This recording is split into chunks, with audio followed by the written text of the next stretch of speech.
जी, अस्सलाम वालेकुम। किस किस्म के ब्रीडर से आप बर्ड्स ख़रीदें और वजाहत मुनव्वर कौन? ये अभी एक दो दिन से ये टॉपिक बड़ा चला हुआ है। लोग उस पर कुछ फेवर में कमेंट कर रहे हैं, कुछ नेगेटिव कमेंट्स कर रहे हैं। मेरे लिए ये थोड़ा सा ज़रूरी हो गया कि मैं अपना अपना एक्सपीरियंस भी बताऊं, क्योंकि जब किसी के ख़िलाफ़ बात हो रही हो तो उसमें अगर उसका कोई पॉजिटिव पॉइंट है तो वो भी आपको शेयर करना चाहिए, नहीं तो ये इनजस्टिस हो जाता है। अच्छा, ये बिल्कुल स्टार्ट की बात है कि आप कह लीजिए कि जब लव बर्ड्स की हॉबी को मैं स्टार्ट करने लगा था, तो जैसे एक बच्चे के लिए इरादा किया जाता है, उसको स्कूल में दाखिल किया जाता है, उसके लिए पहले स्कूल चूज़ किया जाता है, फिर दाखिले के बाद एक कोर्स पैक लिया जाता है और फिर उस कोर्स पैक के बुक्स के पहले चैप्टर्स का आगाज़ होता है। तो मैं उस पहले चैप्टर पे, जैसे मैं आज कह सकता हूँ कि मैं चैप्टर नंबर 1 पे हूँगा, मैं उस पहले चैप्टर पे भी नहीं था। मैंने तो स्कूल भी डिसाइड नहीं किया था। तो मेरे लिए इशू ये था कि कौन सा अच्छा ब्रीडर हो जिससे बर्ड्स मैं बाई करूँ। तीन चार ब्रीडर्स से बातचीत का एक्सपीरियंस हुआ, तीन से मुलाकात हुई। उसमें सबसे पहले तो नवीद शेख साहब थे। उनसे मेरी मुलाकात नहीं हुई, लेकिन उनसे व्हाट्सएप पे मेरी बातचीत हुई और उन्होंने बताया कि जी बिल्कुल। मैंने उनसे कहा कि जी मुझे अगर कुछ समझ ना आया आप सपोर्ट करेंगे? उन्होंने कहा जी सपोर्ट करूँगा। उस पर वो हंसे। उन्होंने कहा क्यों नहीं करूँगा। लेकिन फिर मैंने ये नोट किया कि मेरे तो बहुत सारे क्वेश्चंस हैं और ये इतने सारे क्वेश्चंस एक इतने बड़े रीडर के लिए ना केटर करना बड़ी मुश्किल हो जाएगी। अब वो अंदाज़ा हो गया था कि जब मैं उनके व्हाट्सएप पे क्वेरीज करता था तो उसका रिस्पांस टाइम कितना होता था, डिले आता था, बाज़ औक़ात कोई क्वेरी का जवाब आ जाता था, नहीं आता था। तो मैंने ये बेहतर नहीं समझा कि मैं इस स्टेज पे उन्हें इंगेज करूं। तो उन्हें तो मैंने शॉर्ट लिस्ट कर दिया। फिर मैं आ गया, मेरी मुलाकात हुई यासिर खान रोकड़ी साहब से। पहले पहले उनसे व्हाट्सएप पे बात हुई। वो भी बहुत हम्बल हैं, बड़ी रिस्पेक्ट देते हैं, कोई उनको जाके उनसे मिले।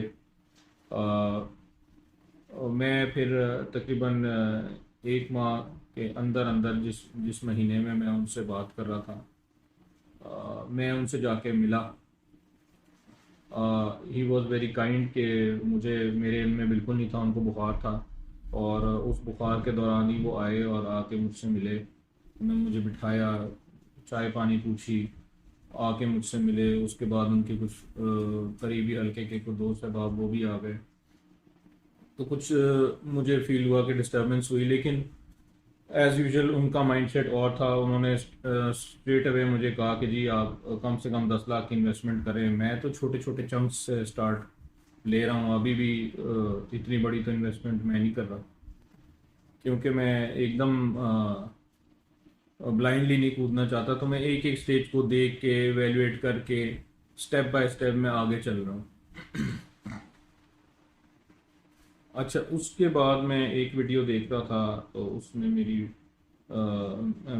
मेरी तवज्जो इनकी तरफ गई। बर्ड जेनेटिक सेंटर वाले, आप लोग सब इनको जानते होंगे, जिनका कोलैबोरेशन नवीद शेख साहब के साथ हुआ हुआ है। बीजीसी लैब्स इनका, ये बेसिकली एसएफ एवियरी के नाम से ये काम कर रहे हैं, समी खान साहब और इनके बड़े भाई। बड़े भाई से मेरी मुलाकात नहीं हुई, समी खान साहब से मेरी मुलाकात हुई है। बहुत हम्बल पर्सनैलिटी। और मेरी उनसे बात हुई तो उन्होंने कहा जी आप आएँ, आपको एक पेयर चाहिए, ज़्यादा चाहिए, जो भी है। तो मैं उनके पास गया, उनके घर पे। उन्होंने मुझे अपने बर्ड रूम में बिठाया, दिखाया। काफ़ी मेरे क्वेश्चन केटर किए। तकरीबन हमारी बातचीत जो है वो कोई 45 मिनट्स अप्रॉक्सीमेटली कह सकते हैं आप, जारी रही। उसमें मेरी इतनी हार्मनी उनसे बन गई कि मेरा ये इशू कि बर्ड्स बाय कहाँ से करने हैं ये सॉल्व हो गया। कि अब करने होंगे तो मैं इनसे पेयर्स उठा लिया करूँगा जब भी उठाने हो। मेरा बिज़नेस ये नहीं है, मेरा बिज़नेस जो है वो ज्वेलरी है। और मैं ये जो है वो एज अ हॉबी कर रहा हूँ और इसको सीख रहा हूँ, इसको एंजॉय कर रहा हूँ। मैं बिल्कुल प्रोफेशनली इसको नहीं लेके चल रहा। अच्छा, समी खान साहब से मैंने पेयर उठाया and he was very kind enough कि मैंने उनसे कहा कि जी ये जो पेयर है ये तो पहला पहला पेयर है, फर्स्ट टाइम ब्रीडिंग करेगा। मैंने उसको 11 मंथ्स वेट करवाया, 11 मंथ्स पे मैंने उसकी ब्रीडिंग करवाई। अब मैंने उनसे ये कहा कि ये अपने पहले क्लच को संभाल नहीं पाएगा, तो क्या आपके पास फॉस्टर पेयर है जो मैं आपसे बाई कर लूँ? तो उन्होंने मुझे फॉस्टर पेयर भी दिया। और मैं दोबारा वो लेने के लिए गया तो उन्होंने मुझे दिखाए कि एक ये फॉस्टर पेयर है, एक ये फॉस्टर पेयर है, एक ये फॉस्टर पेयर है। किसी ने एग्स ले किए हुए थे, किसी ने नहीं किए हुए थे। मैंने उनसे पूछा कि जी आप मुझे कौन सा रिकमेंड करेंगे? उन्होंने कहा आप इसमें से जो भी ले ले सब अच्छे हैं। मैंने एक अपनी पसंद का, बेस्ड ऑन कलरफुल सा, खूबसूरत सा हो, तो मैंने वो उठा लिया। अच्छा, उसके बाद ये तो इनका एक्सपीरियंस था।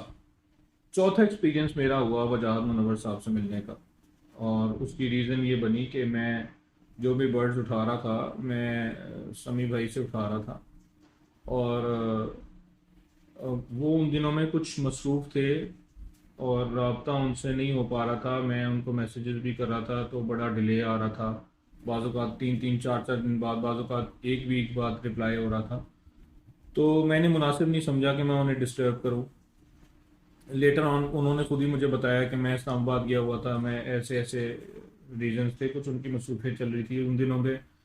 उनकी लैब का भी स्टार्ट हो रहा था, लैब की कोलैबोरेशन नवीद शेख साहब से हो रही थी, तो उनकी मीटिंग्स में जाना, उनसे मिलना, आना जाना, ये सब कुछ चल रहा था। तो इस सिलसिला में मेरे ख्याल से इसके आसपास ही मैंने एक क्वेरी डाली इनको, वजाहत मुनव्वर साहब को, तो इनसे भी मेरी मुलाकात हुई।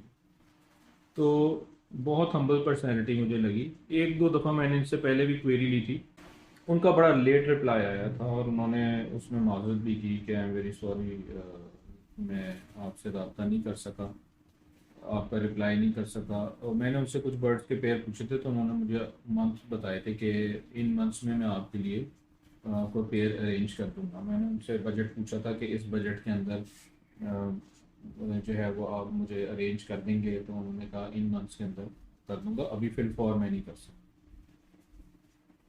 तो खैर इन दिनों में रब्ता हुआ इनसे, उन्होंने मुझे बताया कि मैं ये पेयर आपके लिए अरेंज कर सकता हूँ। मैंने कहा जी ठीक है। मैंने कहा मैं आपको कुछ उन्होंने मुझसे पूछा कि आप इसके लिए कुछ एडवांस आपको बुकिंग करवा दें, वो बेटर है। तो मैंने उनको एक अमाउंट भेज के बुकिंग मैंने उनको करवा दी। उसके बाद अपनी ज़ाती मसरूफियत की वजह से मैं तकरीबन कोई 25-30 दिन का शायद मुझे लगा कि बुकिंग के बाद मेरी वजह से गैप आया। उनके पास तो बर्ड्स थे। उन्होंने मुझे दोबारा रिमाइंड कराया कि जी वो आपका क्या इरादा है। मैंने कहा जी बिल्कुल है, आप ऐसा करें। मैंने कहा वो शायद मे भी कंफ्यूज हो रहे हो। मैंने उनको बैलेंस भी भेज दिया। मैंने उनसे कहा ये आपका बैलेंस है, ये आप रख लीजिए और मैं इंशाल्लाह किसी दिन आके आपसे कलेक्ट कर लूँगा। उसके बाद फिर मैं उनकी तरफ गया, उनसे लोकेशन मांगी, मैं उनकी तरफ गया, वहाँ उनसे मुलाकात हुई। उन लोगों का बेसिकली एक स्कूल है जिसको वो रन कर रहे हैं, और वजाहत मुनव्वर साहब की जो पर्सनली जो ये प्रोफेशन है वो यही है बर्ड्स का। उन्होंने मुझे बताया, बहुत मुझे हम्बल पर्सनैलिटी लगी। नीचे आए, मुझे ऊपर बर्ड्स के अपनी एवियरी में लेके गए, मुझे कुर्सी दी, मैं बैठा, कोल्ड ड्रिंक सर्व की। मेरा उन दिनों गला ख़राब था, मैंने हम्बली उनको रिफ्यूज़ किया। बर्ड्स निकाल के दिए। एंड देन जो एटीट्यूड था ना वो यही था कि कोई और क्वेश्चंस हैं आपके तो पूछें। और जो छोटे मोटे क्वेश्चन थे उन दिनों, वैसे तो अब हर चीज़ यूट्यूब पे मिल रही होती है। मैंने नया हॉबी स्टार्ट की है, मुझे भी जो एक्सपीरियंसेस हो रहे हैं मैं वो शेयर कर रहा हूँ, तो ऐसे बहुत सारे लोग हैं जो शेयर कर रहे होते हैं। तो मैंने कुछ क्वेश्चंस वगैरह पूछे। फिर पर्सनली उन्होंने एडवाइस किया कि अगर आप इसको हॉबी से बढ़ के थोड़ा बिजनेस में आना चाह रहे हैं तो कुछ इन्वेस्टमेंट कीजिएगा इसके अंदर। ये एक एक दो दो पेयर्स ना लीजिएगा, आप इसमें इन्वेस्टमेंट कीजिएगा। मैंने भी की थी। और मुझे रिटर्न आ गया और मैं अल्हम्दुलिल्लाह सक्सेसफुली चल रहा हूँ। तो बस ये बात हुई। अल्लाह हाफिज़, अल्लाह हाफिज़। वापस जब मैं आया हूँ तो मैं गाड़ी में बैठने लगा तो मेरा जो गाड़ी का सेंट्रल लॉकिंग सिस्टम था वो ख़राब हो गया। मैं उसको खोल रहा हूँ, खुल नहीं रहा। बार बार कोशिश की, दूसरे दरवाजे से जाके कोशिश की, चाबी लगा लगा के नहीं खुल रहा था। फिर मैंने सोचा कि मैं इनसे रिक्वेस्ट करता हूँ दोबारा कि ये बर्ड्स अभी रख लें। अब मैं कोई ताले वाला ढूंढता हूँ, मैंने पैदल जाके ढूंढना था। ये वो बात है जो मैं अभी बताने वाला हूँ। उन्होंने ना सिर्फ वो बर्ड्स अंदर रखे, उन्होंने नीचे स्कूल का जो उनका ऑफिस था, प्रिंसिपल रूम, वो उन्होंने खोला, वहाँ पर उन्होंने बर्ड्स रखे। उसके बाद फिर उन्होंने कहा आप ठहरें, हम चलते हैं, हम कोई लॉक मास्टर ढूंढ के लाते हैं। बर्ड्स की कोई वैल्यू नहीं है। मैं एक बहुत छोटा सा कस्टमर था, मैंने कोई महंगे बर्ड नहीं उनसे ख़रीदे थे। लेकिन मैं ये बात बता रहा हूँ कि उन्होंने किस तरह वेलकम किया।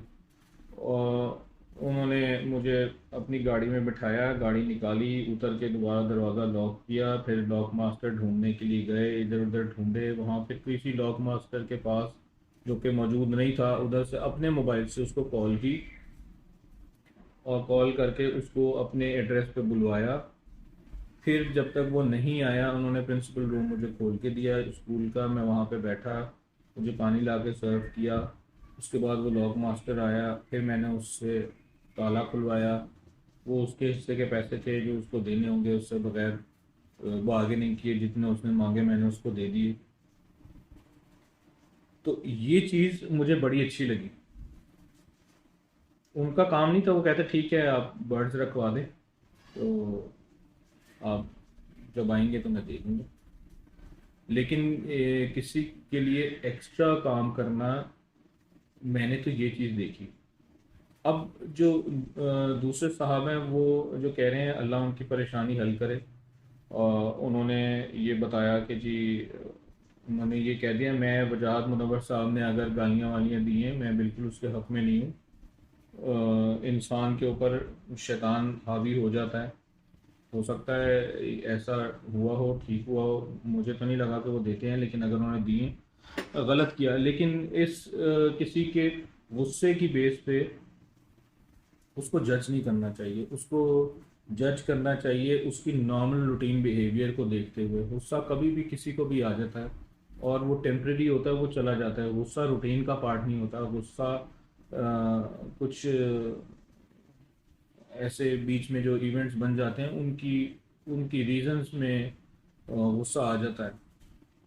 बल्कि मेरे वालिद साहब तो कहते हैं कि गुस्सा शैतान है जो आपके मसामों से एंटर हो जाता है और वो आपसे वो अमामिल करवाता है जिसके आप अहल नहीं हैं। आप अपने कंट्रोल में नहीं होते, आप कर रहे होते हैं।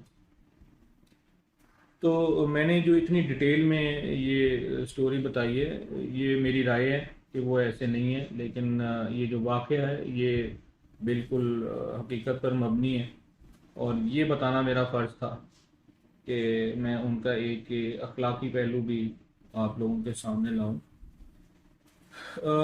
अगर इन्होंने गालियाँ दी हैं, गलत किया, इनको ये नहीं करना चाहिए था। और वो जो दूसरे भाई साहब हैं, उनका जो क्लेम है वो भी मैं समझता हूँ कि ठीक नहीं है कि आप बर्ड्स एक्सचेंज करवा सकते हैं। आपने बर्ड्स बाय कर लिए, रिफ़ंड तो कहीं पे भी नहीं होता।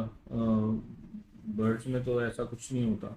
तो आप उसको हाफ रेट पे बेच लें, लोगों को बेच लें, ग्रुप्स हैं उसमें लगा दें, कुछ ऑफर्स लगा दें। जैसे जीडी एवियरी वाले हैं, वो भी अपने बर्ड्स जो है वो बेचते हैं। तो वो तो किसी को नहीं कह रहे कि भाई मैंने इनसे लिया था ये वापस ले लो। तो थोड़ा सा बस इसमें करना चाहिए। लव बर्ड का काम कर रहे हैं तो थोड़ा सा लविंग भी होना चाहिए इंसान को। जी, तो बस इन शॉर्ट ये मैं यही कहूँगा कि कोशिश करें कि उन ब्रीडर से सामान ख़रीदें जो आपको वक्त दे सकें। अच्छे सब होते हैं, लेकिन आप बीइंग अ ह्यूमन बीइंग, दूसरा जब दूसरे से कनेक्शन बना रहे होते हैं तो आपकी उसके साथ मेंटल हार्मनी होनी चाहिए।